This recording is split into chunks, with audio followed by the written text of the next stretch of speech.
Tahukah anda, ada manusia yang mencipta peranti yang membolehkan kita melihat dunia melalui mata orang lain.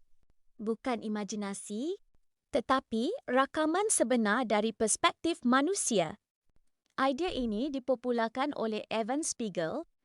Melalui syarikatnya, dia memperkenalkan cermin mata pintar. Dipanggil spectacles. Cermin mata ini mempunyai kamera kecil terbina di dalamnya. Apa sahaja yang dilihat oleh pemakai boleh dirakam secara terus. Seolah-olah kita melihat dunia dari mata mereka sendiri.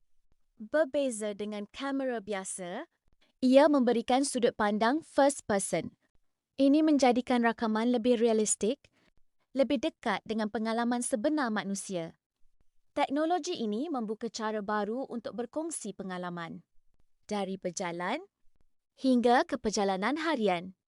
Hari ini, konsep ini digunakan dalam banyak teknologi wearable.